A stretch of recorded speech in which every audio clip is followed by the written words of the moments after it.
वर्ष श्राद्ध का करायचं, कशासाठी करायचं, आतापर्यंत कुणी केलं, मग आपणच का करायचं हे आपण थोडक्यात पाहू. विठ्ठला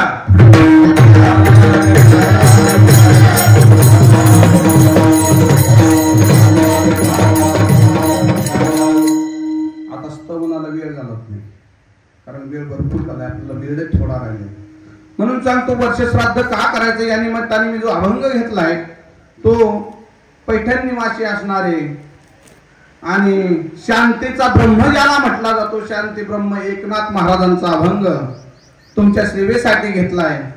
पक्षी अंगणी उतरती ते का गुंतवणिया राहती, तैसे असावे संसारी जोवरी प्राचीनाची दोन. वस्ती कर वस्ती आला प्रातकाली उठून गेला, ऐसे असता भय कवन एकाच शरण एका जनार्दना, ऐसे असता भय कवन तैसे असावे संसारी जोवरी प्राचीनाची दोरी. असा हा अभंग छान आणि चांगल्या पद्धतीचा पक्षावर समजून सांगणारा मानवी देहातला असणारा हा अभंग हा नाथ महाराजांनी तुमच्या आमच्यासाठी लिहून ठेवला. त्याच्यावर थोडस चिंतन करू. विठाला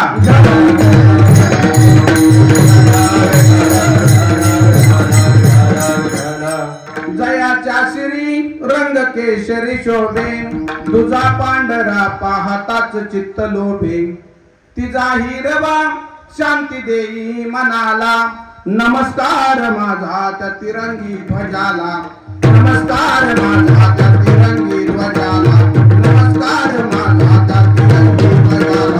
भारत माता की, भारत माता की, भारत माता की. प्रस्तुत प्राप्त प्रसन्न वर्ष श्राद्धाचं कीर्तन. वर्ष श्राद्धाच्या कीर्तनाच्या निमित्ताने आपण एकत्रित आलेलो आहोत. वर्ष श्राद्ध का करायचं हे थोडक्यात बोलतो आणि पुढे चलतो. वर्ष श्राद्ध आतापर्यंत कुणी केलं, मग वर्ष श्राद्ध का करायचं, याच्या पाठीमागे कुणी केलं होतं, याला काय पुरावे आहेत का, याला काहीतरी पाठीमागचे पुरावे पाहिजेत ना, की बाबा वर्ष श्राद्ध का करायचं, का महाराज लोकांची पोट भरण्यासाठी करायची. माझ्या भावाने 50,000 महाराजाला घातले, पण मी 70 घालेन, पण बाळू महाराज गिरगावकरच आणेन. का का करायचे वर्ष श्राद्ध हे अगोदर ऐकून घ्या. वर्ष श्राद्ध का करायचे याच्या पाठीमागे कुणी केले. ज्या वेळेस प्रभू रामचंद्राला कैकेयीने वनवास दिला आणि प्रभू रामचंद्र वनवासाला निघाले, वनवासाला गेल्यानंतर पाठीमागे राहिलेले भरत शत्रुघ्न यांनी सांगितलं आम्ही गादीवर बसणार नाही, दादांच्या पादुका घेऊन आम्ही निघून जाऊ. दादांच्या पादुका घेऊन पाठीमागे निघून गेले. त्यावेळेस असणारे पुरुषोत्तम प्रभू रामचंद्र चित्रकूट मध्ये पोहोचलेले होते. चित्रकूट मध्ये गेले असताना भरत शत्रुघ्न माधीमागून पादुका घेऊन गेले आणि त्यांच्या पाठीमागे वडिलांचा देहांत झाला, म्हणजे दशरथ राजा गेले. दशरथ राजा गेल्यानंतर दशरथ राजा गेलेलं हे त्यांना कळालं आणि कळाल्यानंतर त्या असणाऱ्या प्रभू रामचंद्राने त्या ठिकाणी असणाऱ्या आश्रम होता, तो आश्रम होता दत्ताचे आई वडील म्हणजे अत्रि ऋषी आणि अनुसया माता. त्या अनुसया मातेला आणि दत्तात्रय त्या असणाऱ्या ऋषीला विचारलं की माझे वडील गेले, त्यांच्या नावाने मला दान काहीतरी करता येईल का. त्यावेळेस अत्रि ऋषीने आणि अनुसया माताने सांगितलं की तुम्हाला इथं वडिलाच्या नावाने पिंडदान करता येईल. मग पहिलं पिंडदान पुरुषोत्तम प्रभू रामचंद्र, सीतामाई, लक्ष्मण भैया आणि भरत शत्रुघ्न या चौघांनी मंदाकिनीच्या नदीवर चित्रकूट मध्ये पहिला 10 क्रियाविधी बापाचा घातला. येते का लक्षात. त्याच्यानंतर 6 महिने 5 दिवसाचा वनवास पुरुषोत्तम प्रभू रामचंद्राने चित्रकूट मध्ये संपन्न केला आणि भरत शत्रुघ्नला आपल्या अयोध्येला लावून दिलं आणि पुरुषोत्तम प्रभू रामचंद्र, लक्ष्मण भैया आणि सीतामाई हे वनवासाला निघून गेले. आता वनवास करत असताना UP MP मधून ते पुढे गेले आणि पुढे गेल्यानंतर वर्ष श्राद्ध आदल्या दिवशी पहा, वर्ष श्राद्धाच्या आदल्या दिवशी ते गयेला पोहोचले. गयेला बिहारमध्ये गया नावाचं तीर्थक्षेत्र आहे, फाल्गु नदीच्या तीरावर वसलेलं आहे. आणि तिथं गेल्यानंतर त्या प्रभू रामचंद्राने सांगितलं, बाबा मला इथं काहीतरी विधी करता येईल का, माझ्या वडिलांना उद्या वर्ष होतोय. त्यावेळेस धर्म अधिकाऱ्यांनी सांगितलं, तुम्हाला तुमच्या वडिलाच्या नावाने पिंडदान करता येईल. काय करता येईल?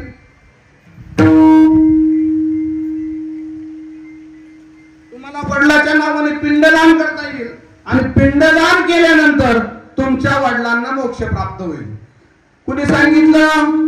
जे तिथं तपस्वी बसलेले होते, धार्मिक बसलेले होते, त्यांनी सांगितलं तुमच्या वडिलाच्या नावाने पिंडदान करता येईल. मग आता त्या ठिकाणी कोण कोण होतं? पुरुषोत्तम प्रभू रामचंद्र, सीतामाई, लक्ष्मण भैया आणि त्यांनी आणलेला ब्राह्मण संघ. कुणी आणलेला? कुणी ब्राह्मण आणला? नाही लक्ष देत?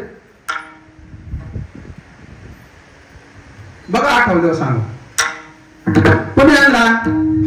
प्रभू रामचंद्राने आणि लक्ष्मण भैयाने आपल्या वडिलांची विधी करण्यासाठी ब्राह्मण आणला. आता पहिली गोष्ट, तो ब्राह्मण असा असावा, तो ब्राह्मण दशग्रंथी असावा. दशग्रंथी ब्राह्मण कशाला म्हणतात? जरा कान देऊन ऐका. ब्राह्मणाने 9 फुटाच्या अंतरावर एक हवन तयार करायचं. काय करायचं? हवन तयार करायचं. त्या हवन अशा प्रकारे करायचं, ज्याची विधी करणार आहे त्याच्या मुलाच्या डोक्याच्या मापाचं ते हवन तयार करायचं. आणि त्या ब्राह्मणाने त्या हवनापासून 9 फूट अंतरावर गवताच्या वाळल्या आसनावर बसायचं. कशावर? गवताच्या वाळल्या आसनावर बसायचं. हातामध्ये पाणी घ्यायचं, ते पाणी अभिमंत्रित करायचं आणि 9 फुटावरून त्या कुंडामध्ये टाकायचं. तो असणारं हवन आपोआप पेटलं पाहिजे. त्याला दशग्रंथी ब्राह्मण म्हणतात. त्याच्याही पुढे सांगतो, त्या ब्राह्मणाची याज्ञिकी पूर्ण झालेली असली पाहिजे. आता याज्ञिकी पूर्ण झालेली म्हणजे काय? खड्यावर खडे 16 खडे मांडायचे. खड्यावर खडे 16 खडे मांडायचे. खालचे 11 खडे जाग्यावर राहिले पाहिजे. आणि ब्राह्मणाने नाग प्रपटल विधी म्हटल्याबरोबर वरचे 5 खडे नागाच्या फणीसारखे डुलले पाहिजे. त्याला याज्ञिकी पूर्ण झालेला ब्राह्मण म्हणतात. मग आपण विधी कोणत्या ब्राह्मणाकडून करतो हे तुमचं तुम्ही चला. आपला विषय चालला होता की त्या फाल्गु नदीवर वडिलांची विधी काढण्यासाठी पुरुषोत्तम प्रभू रामचंद्र, लक्ष्मण भैया हे बसले असताना पण ब्राह्मणांनी सांगितलं विधी करण्यासाठी सामुग्री गरजेची आहे. सामुग्री शिवाय विधी होणार नाही. तुम्ही एक काम करा, नगरामध्ये जा आणि लागणारी सामुग्री घेऊन या. असं म्हटल्यानंतर प्रभू रामचंद्र, पुरुषोत्तम प्रभू रामचंद्र आणि लक्ष्मण भैया नगरामध्ये साहित्य आणायला गेले. फाल्गु नदीच्या तीरावर, फाल्गु नदीच्या तीरावर कोण बसलेलं होतं? आता कोण राहिले खाली? सीतामाई आणि ब्राह्मण काका. वर्ष श्राद्ध याच्यासाठी करायचं. वर्ष श्राद्धाचा असा नियम आहे, 10:37 मध्यान्ह काल चालू होतो आणि 12:17 मध्यान्ह काल संपतो. लक्षात येते का? बघा, मी शास्त्र सांगतोय. 10:37 दिवसाचा मध्यान्ह काल चालू होतो आणि 12:17 मध्यान्ह काल संपतो. हा 1-1.5 मिनिट मागे पुढे होतो. त्याचं कारण सांगतो. कारण फेब्रुवारी महिना कधी 28 दिवसाचा येतो, कधी त्याच्यामुळे 1-1.5 मिनिट मागे पुढे होतो. पण सरासरी 10:37 ते 12:17. बरोबर आलं लक्षात? आता ते सामुग्री आणण्यासाठी गेले नगरामध्ये. राहिली सीतामाई आणि ब्राह्मण काका.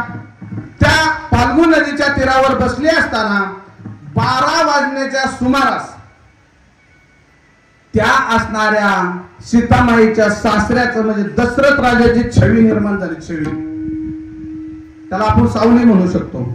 छवी निर्माण झाली आणि त्या दशरथ राजाने सीतामाईला हाक मारली, सुनबाई, ए सुनबाई, अगं मला भूक लागली पोटभर. खायला देतेस का काय? आवाज तो मामांजीचा दिसतोय.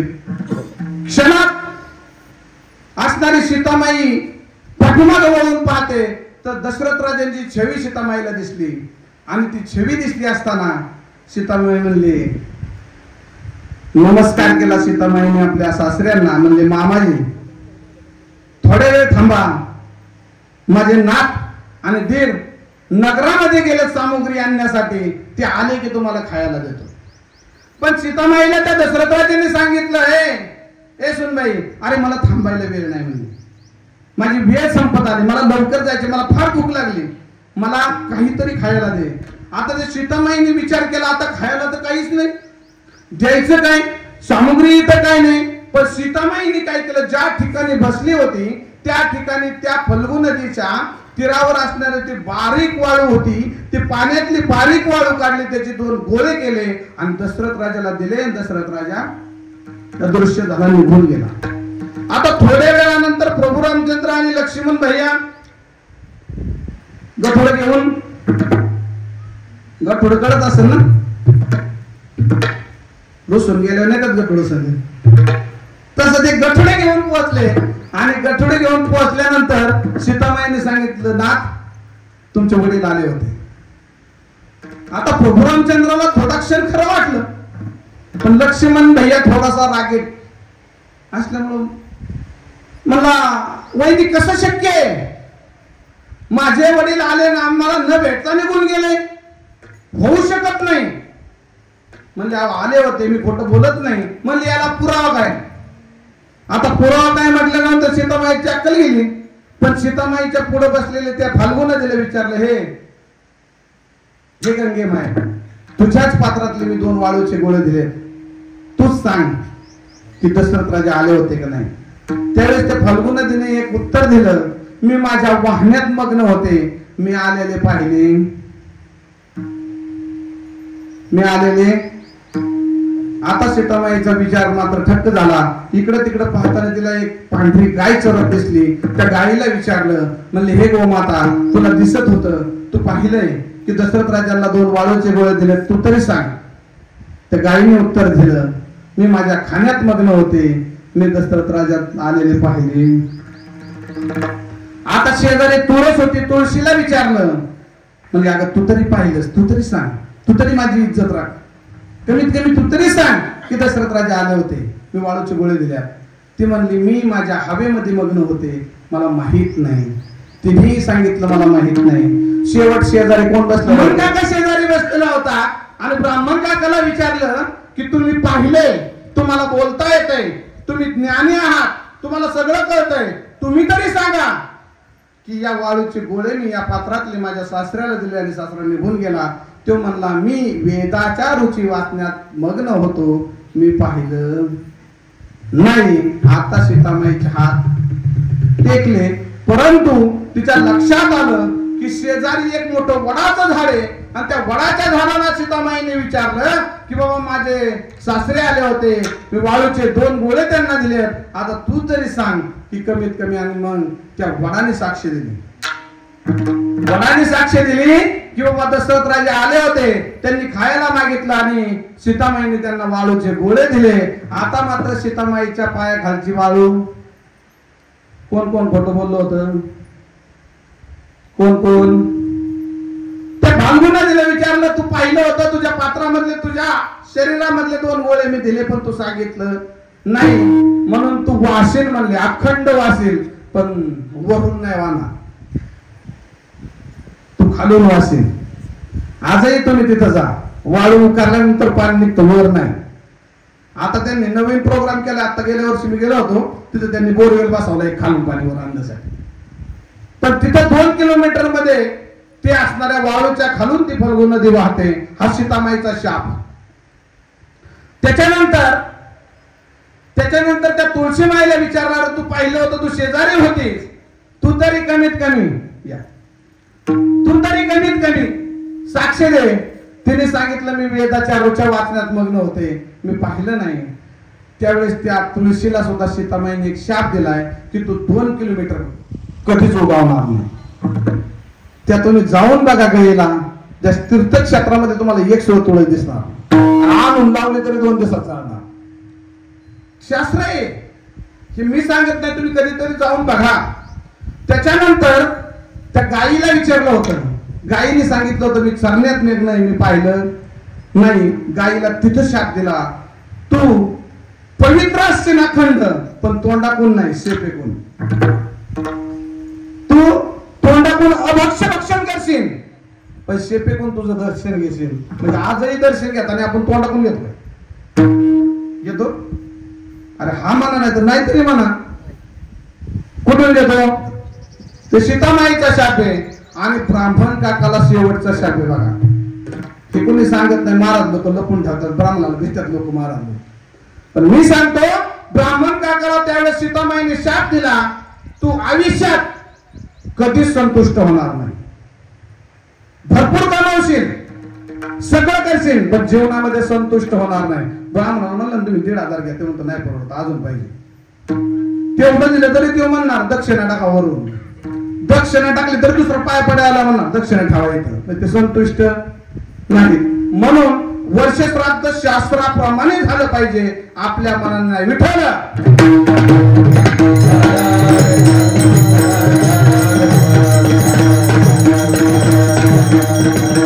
पक्षी अंगाने उतरते ते का गुंतून या राहते. आतापर्यंत तुम्ही पक्षी पाहिले असतील ना, पाहिले ना पक्षी, कावळा, मोर, काय असेल ते पक्षी तुम्ही आतापर्यंत सगळे पाहिलेले आहेत. जेवढे तुम्हाला पाहायला मिळेल तेवढे पक्षी तुम्ही पाहिले, बरोबर. पण असं झालंय आता प्रत्येक चौकात पक्ष्यांचा दवाखाना आहे. काहीतरी बोला, पक्ष्यांचे दवाखाने आहेत ना? नाही का बरं? आपण जे खातो तेच पक्षी खातात ना. आपण जे खातो तेच पक्षी खातात. आपण जे पाणी पितो तेच पक्षी पितात. आपण ज्या वातावरणात राहतो त्याच वातावरणात ते पक्षी राहतात. आपण जे करतो तेच पक्षी करतात. फक्त त्यांना ज्ञान नाही एवढं, त्यांना फक्त झोपण्याचं, खाण्याचं आणि भय म्हणजे भीती याचं ज्ञान आहे, बाकीचं ज्ञान त्यांना नाही. पण पक्षी आपण जे करतो तेच करतात, वेगळं काय करत नाही. मग आपल्यालाच का एखाद्या पक्षाला तुम्ही पाहिलं का बीपी झालाय? एखाद्या पक्षाला लय बीपी झालाय, ते बीपी येऊन चक्कर येऊन खाली पडलाय, एखाद्याच्या मानक्यात गॅप पडलाय, एखाद्या पक्षात त्याला मज्जा तंतूचा त्रास झालाय, त्याला किडनी स्टोन झाल्यात. पक्ष्यांचं सांगतोय, पाहिलं एखादा कावळा वरून चाललाय, कावळा, आणि त्याला अचानक पेरलं झाला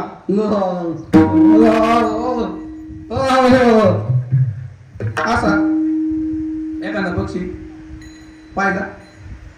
तुम्ही उत्तर द्या, पाहिला का बरं नाही पाहिला? का नाही पाहिला? का एखादा पक्षी असा वरून चालला आणि ते आपला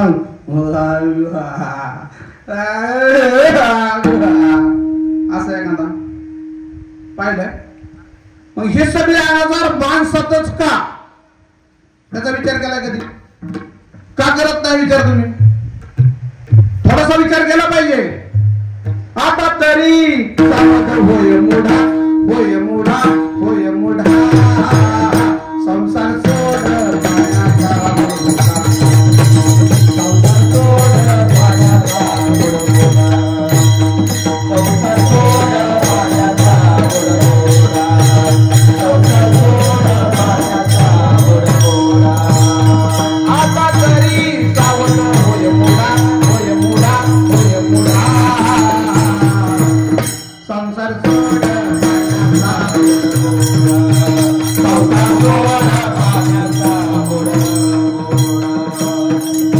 अरे आता तरी सावध हो.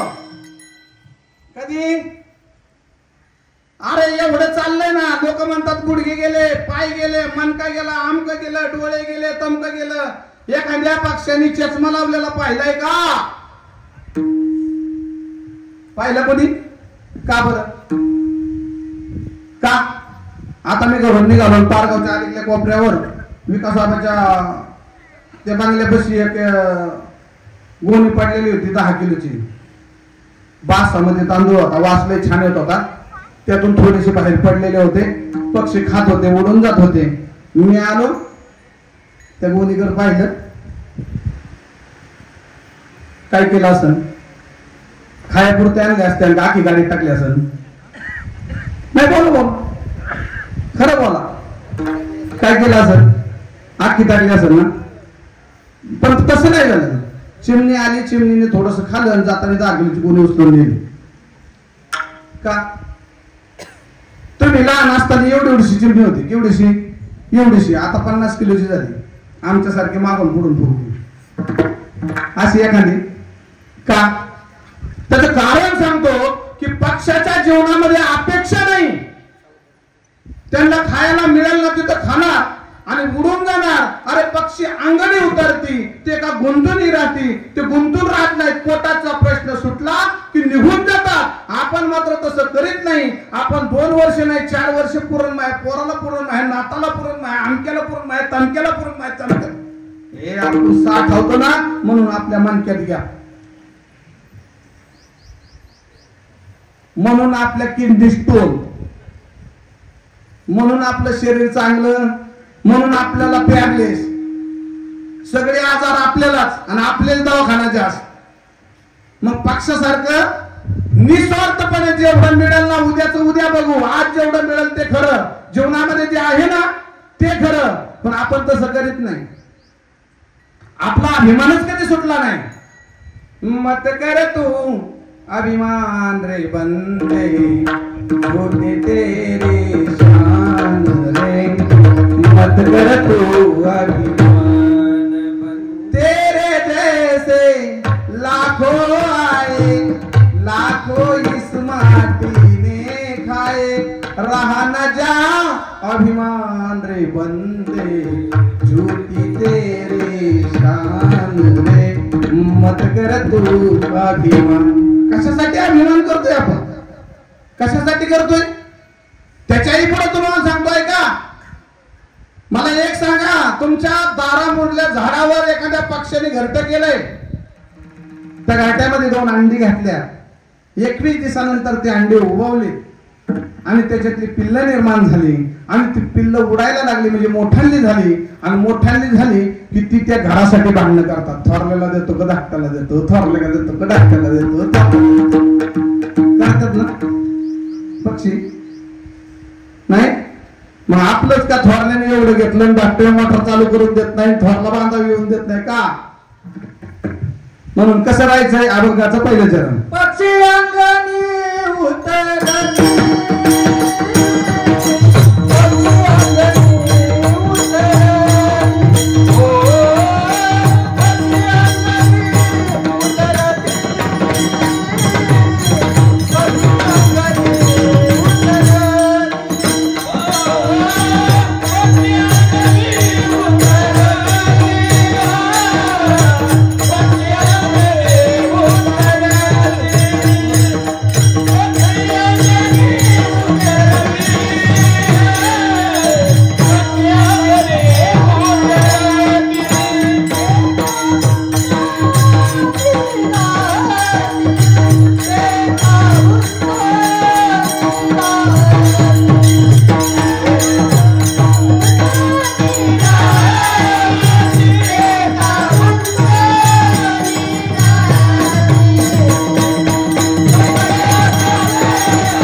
संसारी.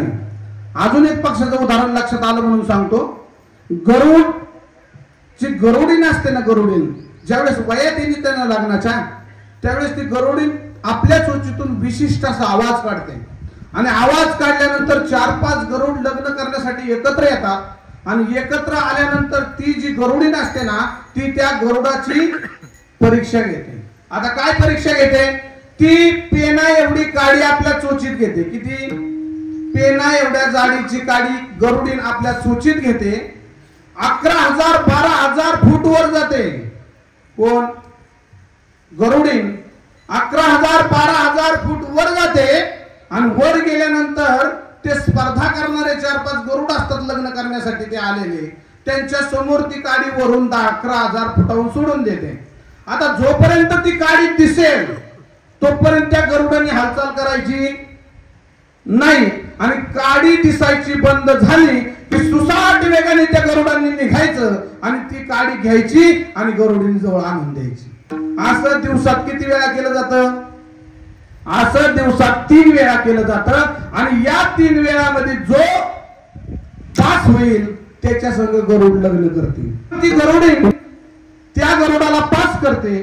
पास केल्यानंतर समुद्राच्या वर हजारो फूट असणाऱ्या कड्यावर एखाद्या कुरूप झुडपामध्ये ती गरुडीन आणि गरुड अंडी घालतात. आणि अंडी घातल्यानंतर ती पिल्लं उगवली जातात. आता त्या गरुडनीच जिथं अंडी घातलेली असतात तिथून समुद्र 2,500 ते 3,000 फूट खाली असतो. किती?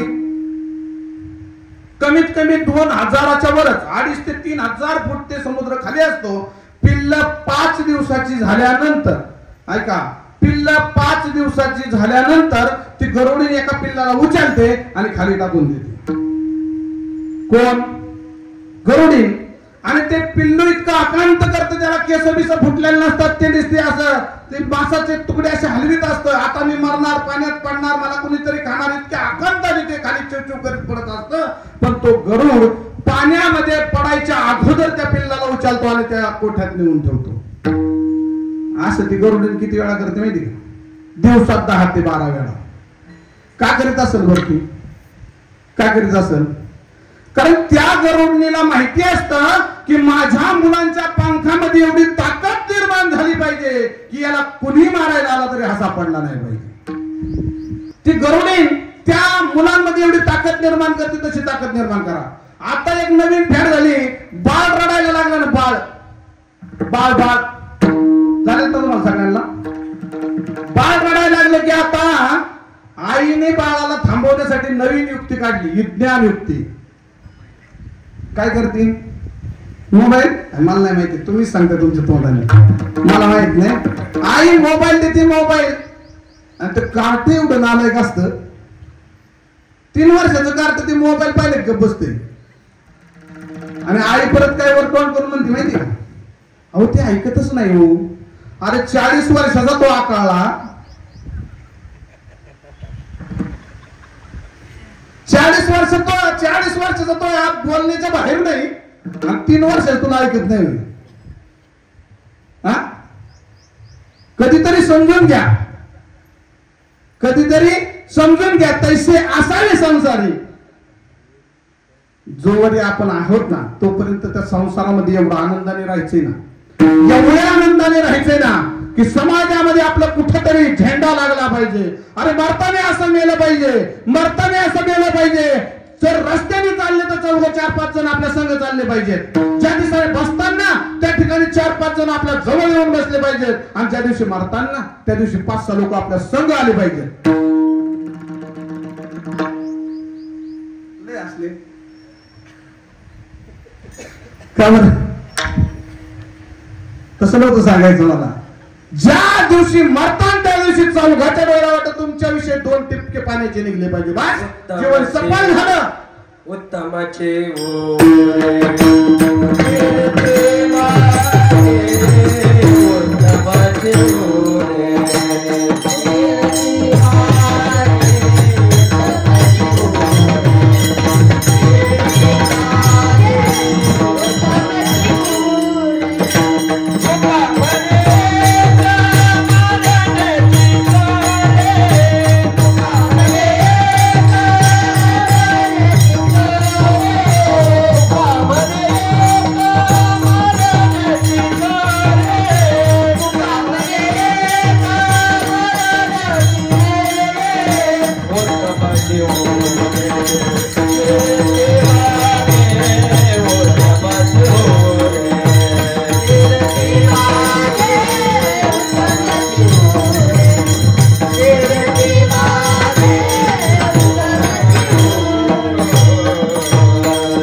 बास ना, याच्यापेक्षा काय कीर्ती राहावी.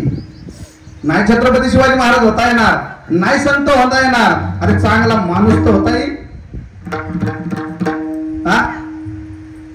मरण चुकवता कुणालाच आलं नाही, माझ्या बापाला आलं नाही, माझ्या आज्याला आलं नाही, माझ्या पंजाला आलं नाही, मला बी चुकवता येणार नाही. पण मरण सुधरावता तर नक्की येईल, नाही सुधरवता येणार. आपण जेवढे इथं बसलेले आहेत ना तेवढे 7 दिवसात मारणार आहे, खरंच मारणार आहे. माझ्या सहित किती दिवसात मारणार आहे? किती दिवसात नाना? किती दिवसात? किती दिवसात? टाकून महाराज किती दिवसात? 7 दिवसात. नाही सोमवारी गेला तर मंगळवारी, मंगळवार बुधवार गुरुवार शुक्रवार चुकला तर शनिवारी, आणि शनिवारी थांबलाच कदाचित तर रविवारी. 2 दिवसाच्या दुनियेत तू पाहुणा, बोल गर्वाचे बोलू नको रे गुणा. सूर्य पहाटेचा संध्याकाळी मावळे, खेळ परमेश्वराचा जगावे गळा. हे सोडून तू अहंपणा, बोल गर्वाचे बोलू नको रे गुणा. बोल गर्वाचे बोलू नको रे गुणा. कशासाठी गर्वाचे बोल बोलतोय? कोट्याधीश आहेत म्हणून, पैसा आहे म्हणून, गाड्या आहेत म्हणून, अंगठ्या हातात आहेत म्हणून, पैसा आहे म्हणून. रावणाचं नाही कडलं गेलं राजा, अय रावणाचं 33 कोटी देवबंदी खाण्यात होती बाबाच्या. नवराच्या पायऱ्या होत्या राजाला चढायला, शनीच्या पाठीवर पाय देऊन बाबा सिंहासनावर बसायचा. त्याच नाही गेलं कडेला, आपलं जाईल. म्हणून फक्त कसं राहायचं संसारामध्ये, आनंदाचा अभंगाचा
जोपर्यंत आपली घरात किंमत आहे ना, जोपर्यंत आपलं घरात चालतंय ना, तोपर्यंत आपण जागावं. ज्या दिवशी आपलं घरातलं कोणी ऐकत नसेल ना, सोडून द्यायचं. इकडे फार माती करायला लागलं तर माझ्यात हातात ठेवून त्याला का देईन, तिकडं असा का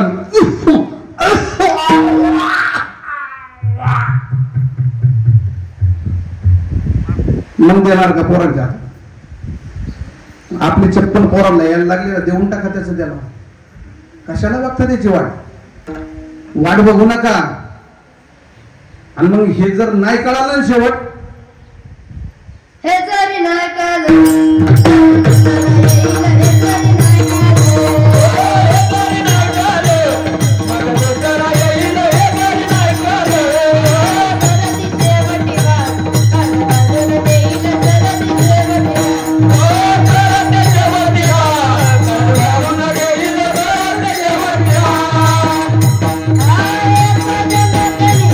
आमच्या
मग आपल्याला हे सगळं सोडावं लागेल. आणि एक लक्षात ठेवा, ज्या दिवशी आपले हातपाय थांबतील ना, हातपाय, त्या दिवशी बायको सुद्धा तुम्हाला फेकून देणार वाटतं. लक्षात ठेवा, या जगामध्ये कोणी कोणाचं नाही महाराज.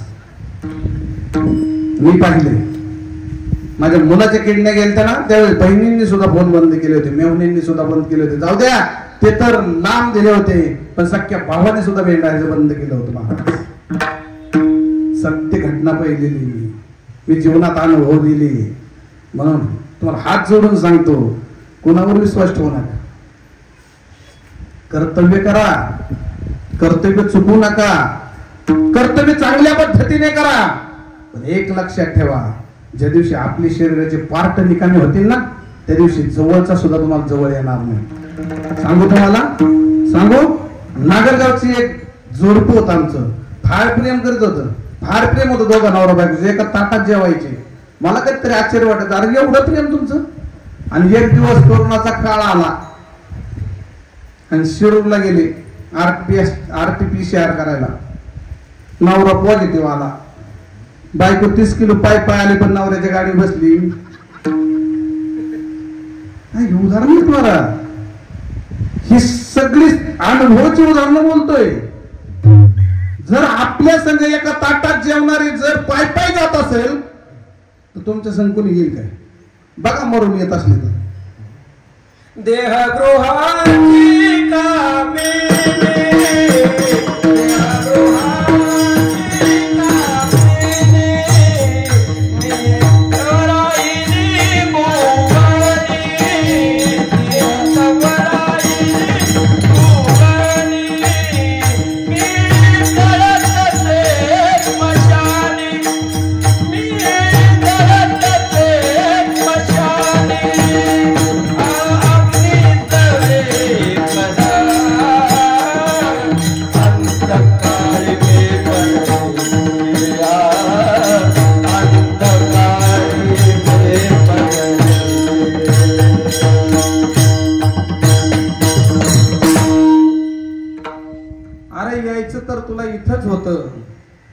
यायचं तर तुला इथंच होतं, का उशीर केला इतका येण्यासाठी?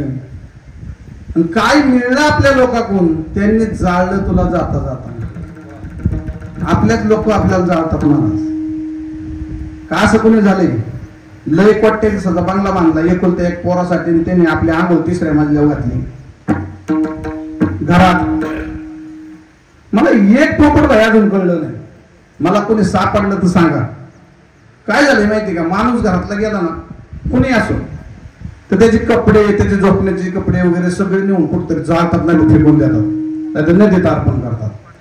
मला एक कळलं नाही की बाबा त्या माणसाने रक्ताची काडी केली, रात्रंदिवस त्याने आपल्यासाठी झटला, एवढं मोठं केलंय, त्याने राजाचा गज केलाय, या जगामध्ये त्याला जग दाखवले, आणि त्या बापानी ठेवलेली इस्टेट, घर असन, गाडी असन, ती का पिटून देत नाही? ती थोडं कडू का बोलतो माहिती की मला तुम्ही सापडल सांगा, तो कोण माणूस असेल तर त्याचे पाय धरून पाणी पितो मी. अरे तू तसे कपडे जाळून टाक, तू तसं घर गाडी कोणाला तरी दान देऊन टाक, त्यांनी कमावलेली इस्टेट देऊन टाक, तू कमावलेला पैसा बँकेतला त्याला देऊन टाक, तू कपडेच का जाळतो? नाही कळलं पोपटबाई मला. तुम्हाला कधी कळलं तर मला सांग. मग कधीतरी विचार करा, कधीतरी विचार करा. एखादा पाहुणा जर तुमच्या घरी आला ना, पाहुणा आला घरी, तर तो पाहुणा म्हणतो का हे घर माझं, मी इथंच राहणार आहे म्हणतो? अहो तो एक दिवस थांबल, लई तर लई 2 दिवस थांबल, 3ऱ्या दिवशी कुठं जाईल? त्याच्या घरी निघून जाईल ना? का तो म्हणाल माझं घर आहे, माझं जमीन आहे? नाही म्हणणार. मग तसं आपण आलोय. मी त्या दिवशी पारगाच्या प्रवचनामध्ये सांगितलं की आपली जी आता जमीन घरदार आहे ना, ते काल कोणाच्या तरी नाव होत, आज आपल्या नाव आहे, आणि आपण मेल्यानंतर 13व्या दिवशी ते कोणाच्या तरी नाव होणार आहे. इथं भरपूर नाव होऊन गेले, ते तुमचं नाही. कालही नव्हतं, आजही नाही, उद्याही नाही. हे शरीर कालही आपलं नव्हतं, आजही नाही, उद्याही नाही, पंचतत्वाचं आहे. म्हणून आलं नाही ह्या घरामध्ये. आपल्याला एक दिवस जायचं अभंगाचा विसर्जन. बंदी कर वरते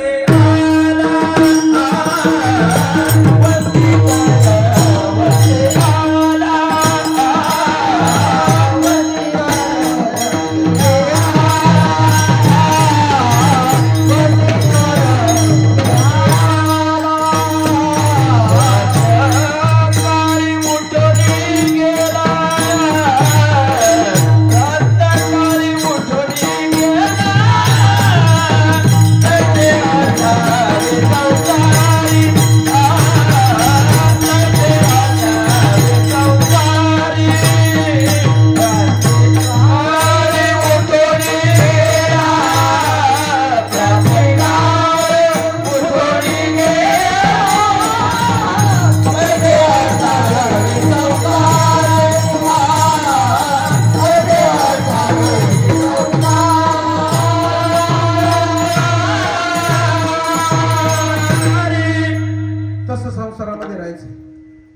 वस्तीकर वस्ती आला, प्रातकाली उठून गेला, म्हणजे आपली रात्र संपली की आपल्याला निघायची. आपण ज्या ठिकाणी आलो त्या ठिकाणी आपल्याला एक ना एक दिवस जायचंय. कधीतरी विचार करा आपण आलोय कुठून, आपण जायचंय कुठं.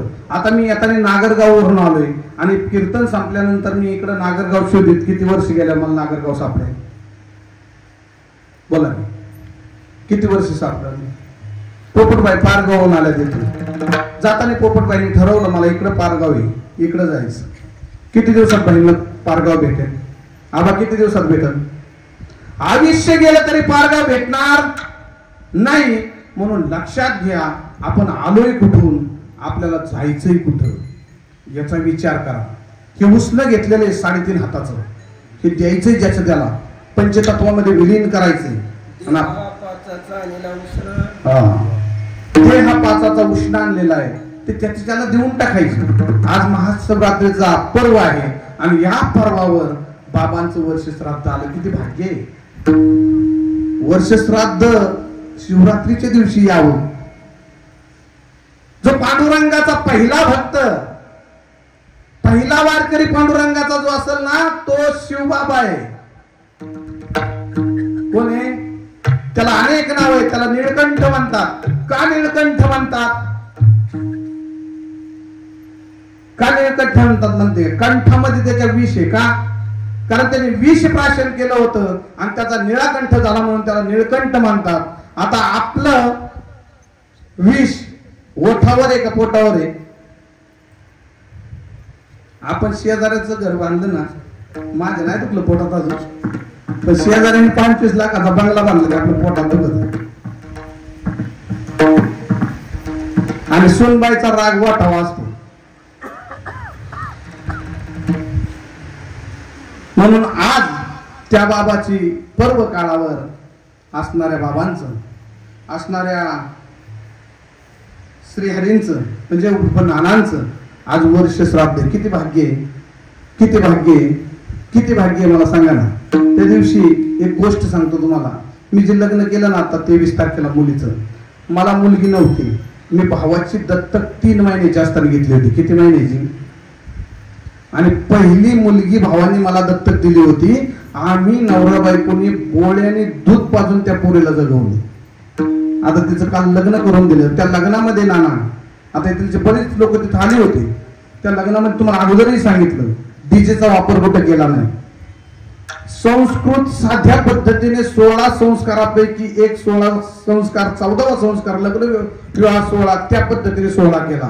आदल्या दिवशी मुलीला पाया पडण्यासाठी बैलगाडी, त्याला फुगे आणि टाळ मृदुंगाच्या गजरामध्ये दर्शनाला. दुसऱ्या दिवशी झान पथकात मुलगी कार्यालयात आणि तिथं गेल्यानंतर 2 ते 4 विद्याताई जगताप महाराजांचं कीर्तन आता युट्यूबला आहे. आज आलंय माझ्या. पहा त्या कीर्तनाचा सोहळा. आणि लग्न साध्या पद्धतीने, डीजे नाही, कुठं काय नाही, वाद्य नाही, कुणाची भांडणं नाही, कुणाचं पिणं नाही, कुणाचं रडणं नाही, कुणाचं रुसणं नाही, कुणाचं फुगणं नाही, काही नाही. साध्या पद्धतीने लग्न करा. मुलं होतात. पाय पडून सांगतो होतात. साध्या पद्धतीने करा. अडचण येणारच नाही. आजी बाबा आपल्यातून गेले महाराज. किती कष्ट केले असतात. एका मुलाला फौजी बनवलं. फौजी बनवण्यासाठी साधं कष्ट आहेत का. फौजी होणं साधं आहे का. साधं आहे. अरे संसार सोडावा लागतो. बायकोचा त्याग करावा लागतो. पोरांचा त्याग करावा लागतो. कधी गोळी कुठून येईल सांगता येत नाही. आतापर्यंत तुम्ही ऐकले का. आतापर्यंत तुम्ही कधी ऐकले का की सैनिक लढत असताना पाठीतून गोळी लागली. असं एखादं उदाहरण मला दाखवा. कुठून लागते गोळी. छातीतून. म्हणजे आपला सैनिक आपल्यासाठी, आपल्या देशासाठी छातीतून लढतोय, पाठीतून नाही. आणि ते सीमेवर आहेत म्हणून आपण आहोत. ते जर नसते तर आपण नसतो. म्हणून त्या असणाऱ्या शूर आणि वीरांनी आज आपल्या वडिलांचं वर्ष श्राद्ध एवढं थाटामाटात ठेवलंय. माहितीये बाप कशातच दिसला दाखवत नाही. कशातच बापाला किंमत नाही. साधू संतांनी आईचं वर्णन केलं. साने गुरुजींनी श्यामच्या आईचं वर्णन केलं. पण बापाचं वर्णन आतापर्यंत करायला कोणी दिसलंच नाही. बाप एवढा हलकट आहे का. एवढा हलकट आहे बाप. बापाची काहीच किंमत नाही, बापाला काहीच किंमत नाही. कसा बाप समजतो आपण? झालंय काय माहितीये आपण? बारक वर्ग जन्माला आलं की त्याला म्हणायचं बाहेर जाऊ नको बाबा मारतील, शाळेत जाऊ नको बाबा मारतील, मातीत खेळू नको बाबा मारतील, अभ्यास कर बाबा मारतील, टीव्ही बघू नको बाबा मारतील, मोबाईल बघू नको बाबा मारतील, येडेवानी करू नको बाबा मारतील. बाबा मारतील, बाबा मारतील, बाबा मारतील, बाबा मारतील, बाबा मारतील. तो फक्त त्याच्या डोक्यात एवढंच बसतं, बाबा फक्त मारण्यासाठी जन्माला. कशासाठी? ज्याला मुलगी त्याला कळत महाराज काय असतो बाप. ज्याला मुलगी नाही त्याला कळत काय असतो बाप. पूर्वीच्या काळाचा विचार केला ना, मोबाईल नव्हते, कधीतरी तार पाठवली जायची, मुलीला कळायचं, आणि मुलगी तिकडून यायची अगोदर तार यायची. 3-3 दिवस अगोदर बापाला कळायचं. बापाचा काय आनंद असेल तो. बाप उठायचा सकाळच्या बारी, बापाला गुडघ्याने चालता येत नसायचं, हातात काठी असायची, पण जाऊन त्या एसटी स्टँडला बसायचा. जिथं आपली ताई येणार आहे, जिथं आपली दिदी येणार आहे, जिथं आपली मुलगी येणार आहे ना, तिथं बिन अन्न पाण्याचा बाप जाऊन बसायचा मुलीची वाट बघत. कधी एसटी येते, बापाने खाली मुलीने खाली उतरावं आणि बापाने ढसा रडून तिच्या गळ्यात पडावं, असं आतुरता त्या बापाला लागलेली असायची. बाप असतो ना महाराज. आणि ती एसटी थांबली, ताई खाली उतरली, हातात 2 पिशव्या असतात. अरे त्या बापाला चालता येत नाही रे, त्या बापाला चालता येत नाही. ते हळूच म्हणतो दिदे ए तायडे त्या पिशवी दे माझ्याकडे. अरे याला अगोदरच चालता येत नसतं, याची गुडघे गेलेले असतात ना, त्या याची गुडघे गेलेले असतात भाई, त्याला चालता येत नसतं. तरी तो मुलीच्या पिशवी हातात घेतो, तिला वजन होऊन देत नाही. ती मुलगी बापाला म्हणते बाबा ए बाबा तुम्ही आता थकला, तुम्हाला चालता येत नाही, मी घेते ना पिशव्या. तरी बाप काय म्हणतो माहिती का? असू दे की तायडे, किती लांब जायची दे माझ्या हातात. ती बाप लंगत असतो, एका हातात काठी, त्या पिशव्या घेतो आणि त्या मुलीला घेऊन जातो. काय आनंद असतो माहिती? मुलगी घरी राहिली ना 5 दिवस 4 दिवस, बाप झोपत नाही. रात्रीचं जेवण झालं का मुली जवळ येणार, मुलीच्या डोक्यावर हात फिरावं, मुलीला म्हणणार दिदे हे दिदे जेवली का, कसं काय तुझ्या सासरे बरं आहे का, तुला काही त्रास आहे का, मी तुला लग्नामध्ये सगळ्या वस्तू दिल्या, तुला कोण बोलत तर नाही ना, तुला दिवाण चांगला दिला होता दिदे मी सगळं. ती म्हणायची बाबा लय चांगलं केलं तुम्ही माझं. पण बाप असतो ना महाराज, तो तिला जेव्हा झोपी घ्यायला ना तेव्हा बाप अंघोळ टाकून उठतो. तो बाप असतो महाराज. हे दिसत नाही, रडणारी आई सगळ्यांना दिसते, पण माझा मुलगा नोकरीला लागावा म्हणून टेबला खालून पैसे देणारा बाप कुणाच्या लक्षात येत नाही. माझा मुलगा नोकरीला लागला म्हणून आई पेंडे वाटणारी दिसते, पण त्या मुलाला नोकरीला लावण्यासाठी किती लोकांच्या पाया बाप पडला हे दिसत नाही. समजून घ्या रे बाबा, कधीतरी समजून घ्या, कधीतरी समजा बाप काय असतो. बाप आहे तोपर्यंत त्या बापाची किंमत करा. आणि 4-5 दिवस मुलगी राहते ना, आनंदात बाप घालवाय जातो मुलीला. पहाटे उठतो 4 वाजता, आंघोळ मुलीच्या अगोदर करून तयार राहतो. आज आपली तायडी जायची, आज आपली तायडी जाते. आतून बसवून करतं त्याच्या आत, मग त्याचा गाभा कोरलेला असतो, पण त्याला वाटतं आज आपली तायडी जायची. तो आपल्या दुखण्याचा विचार करत नाही, तो आपल्या गुडघ्याचा विचार करत नाही, तो फक्त मुलीचा विचार करतो. आणि मग आईने थोड्या पिशवेत काय भरून द्यावा, काय असेल घरामध्ये कुरडया पापड्या आईने भरून द्यावा. आणि परत आईने निघाल ना, पोराला बापाने हळूच चित्रावं, दादा मी तांडीला घालून येतो हे दादा. कारण हक्क नसतो ना मला आता बाप थकलेला असतो, मला हक्क नसतो बापाचा. बाप हळूच आवाजात म्हणतो दादा तांडीला एसटी स्टँड पर्यंत सोडून येतो. पिशव्या बाप घेतो, कुणाच्या तायडीच्या. तायडी सांगते बाबा नका ना घेऊ पिशव्या, थांब ग तायडे, तो आता गेल्यावर मला लवकर दिसशील का. त्या पिशव्या घेऊन बाप एसटी स्टँड पर्यंत पोहोचतो. तो बाबा त्या एसटी स्टँडला जातो. एसटी येते, उभी राहते. त्या एसटी मध्ये मुलीला वर चढवतो, पिशवी हातात देऊन मुलीला बसवतो आणि बाप त्या मुलीपाशी उभा राहतो. आता ती मुलगी सांगते बाबा आता उतरा ना खाली. कसला बाप उतरतोय खाली. ते मुलीचा बाप कशाला म्हणतात हेच कळलं नाही लोकांना अजून. कसला उतरतो ते मुलीपाशी उभा राहतो. ड्रायव्हर येतो, एसटी मध्ये बसतो, एसटी चालू होते. आता मुलगी सांगते बाबा उतरा ना खाली, आता जाऊ द्या. बाप दष्ट रडायला लागतो, खिशामध्ये हात घालतो, चुरगळलेला 10च्या 20च्या 50च्या नोटा एकत्र करतो आणि त्या मुलीजवळ देतो. काय असतं ते, दिदे ए दिदे ए ऐक ना, अगं मी आता स्वातंत्र्यात आहे, स्वातंत्र्यात नाही. आता मला पण मला 2 रुपये मिळत नाही, मला पाहुण्या रावण्याने 10 दिल्यात ना, ते तुझ्यासाठी जपून ठेवल्यात, दिदे धर ना दिदे.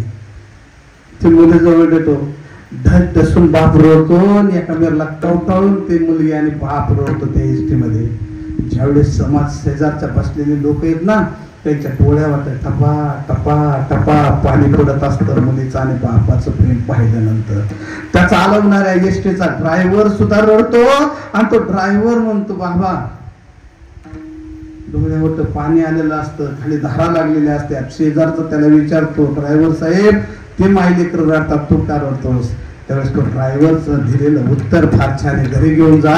तो ड्रायव्हर सांगतो, अरे मला बी एक मुलगी आहे आणि मला एक दिवस असंच रडावं लागेल म्हणून मी आत्ता रडण्याचं प्रॅक्टिस करतोय. हा असणारा बाप असतो महाराज. पुरामधी माया त्याच्या काळ्या मेघवानी, दाखविना कधी पुन्हा डोळ्यातल पाणी. जिजू जिजू संसाराचा गाडा हाकला, ओठावरी हसू जरी काना वाकला. घडीभर तू थांब जरा, ऐक त्याची धापर, लय अवघड हाय गड्या उमगाया बापर, उमगाया बापर. लय अवघड हाय गड्या उमगाया बापर, उमगाया बापर. लय अवघड आहे बाप समजायला रे, लय अवघड आहे, लय अवघड आहे बाप समजा.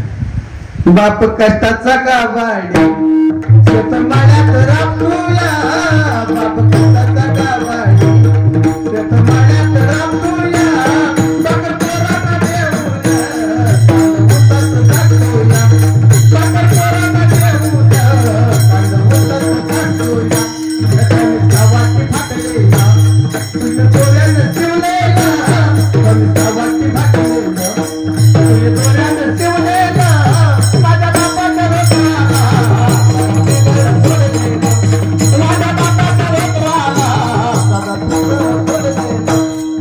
जत्रा गावची बाप जत्रात हिंडायचा, आम्ही जत्रा गावची बाप जत्रात हिंडायचा. अरे उतार बाजार कापड पोरा आणायचा, उतार बाजार कापड पोरा आणायचा. दिस दिसे घराला, दिस दिसे घराला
बाप समजून घ्या, समजून घ्या. जना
शेवटचा अभंग होईल आणि पुष्पवृष्टी. ज्ञानेश्वरा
तुझ्या काही नावामध्ये तुका या संता चित्रवेदमध्ये तुझे काही नावामध्ये ज्ञानदेव